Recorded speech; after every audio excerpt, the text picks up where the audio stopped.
70. Sit 4, raise to 70. Sit 6, fold.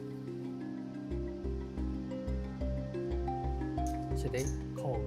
You like calling there, Robin? Yeah, I just have been seeing playing deeper that it doesn't really like 3-betting as much the offsuit combos. Sit 2, call 70.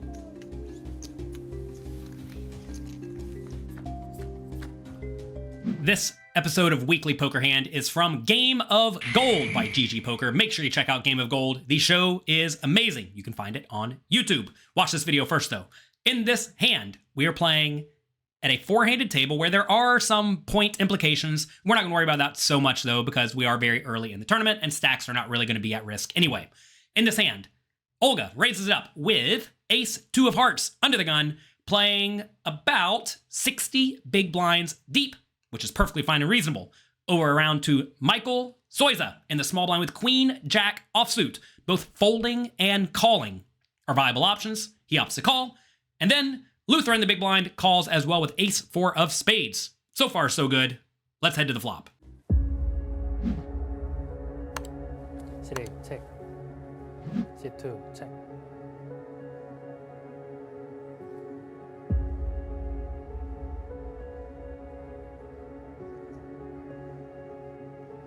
Sit 4, bet 80. The flop comes king, queen, jack, 1 heart. It's a very interesting scenario. Soyza checks with his 2 pair, as he should probably do with most of his range out of position, even though he should hit this board fairly hard if you consider a small blind pre-flop calling range. Luther checks the big blind with just the ace 4 spades. Over to Olga under the gun with ace 2 of hearts, and she decides to bet small, 80,000 into the 220,000 chip pot. Now, you may think, why would you bet here? You don't have anything. However, you need to find some bluffs in situations like this. And the most logical bluffs are going to be hands containing an ace, a 10, or 9, ideally with some sort of backdoor flush draw. And that's exactly what Olga has. She does go 80,000. Let's see how Soyza proceeds with his bottom 2 pair.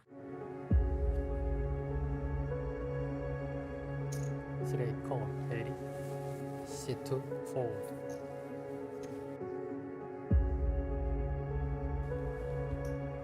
You may be surprised to see Soyza just call with bottom 2 pair, but this is a spot where bottom 2 pair is not nearly as strong as it actually looks, because Olga's under the gun range is going to contain ace 10, which you're drawing thin against, as well as pocket kings, queens, and jacks, which also have you in pretty rough shape. And if Olga is bluffing with some total nonsense, like let's say 7-6 of hearts or 9-8 of hearts, you don't really care if she sticks around in the pot, because you know you're not going to be folding your bottom 2 pair unless the board runs out really, really bad for you. So I think this is fine. I think a lot of people in this spot make the big mistake of check raising, and then they get re-raised or even called, and they just decide to plow their money in, and they're shown a better hand, and they think, oh, what a 6 setup. But Soyza realizes this is a spot where bottom 2 pair is not nearly as strong as it normally is on a much more uncoordinated board. So he does opt to just call, which I think is good. Ace 4 suited gets out of the way. Let's head to the turn.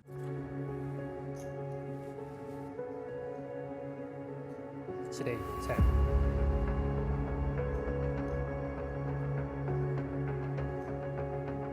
Sit 4, check. The turn is the 4 of diamonds. Soyza checks. Over to Olga, and look, she could continue bluffing in this situation. If she had a flush draw with diamonds, I think she should be betting the vast majority of the time.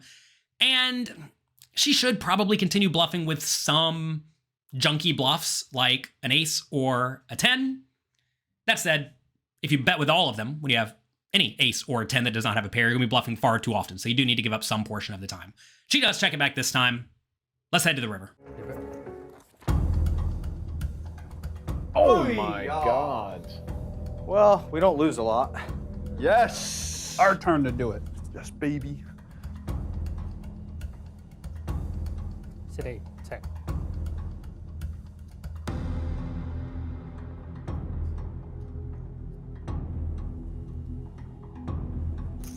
Sit 4, bet 200. Easy fold, easy fold. The river is the disastrous 10 of diamonds for Soyza. His bottom 2 pair is completely shriveled up. He checks, and then Olga, with horse straight, goes for a half pot bet of 200,000.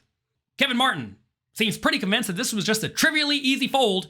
And what I want to know is, do you agree? Was this an easy fold? Take a second, think about it. Let me know what you think in the comments section below. Then we're going to hear what Jason Kuhn thinks, and then finally, what I think. Not that easy. She could be bluffing like 10-7 suited, 10-8.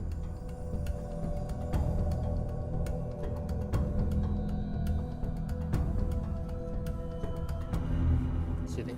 Fold. Easy fold. He made it look easy. Single cards. Yay. Disaster. Disaster. Yeah. I was ahead all the way. I feel that's unlikely. I have to tend to agree with Kevin Martin in this situation. I don't think most players are going to find the logical bluffs with a whole lot of one pair hands like 10-8 or 10-7, like Jason Kuhn thinks that potentially they would. Now look, not saying that Olga would not do that, but I think a lot of players in this spot, if they have any sort of showdown value, even if they don't really win all that often at all with a 10 or a jack, they are just going to check it and lose.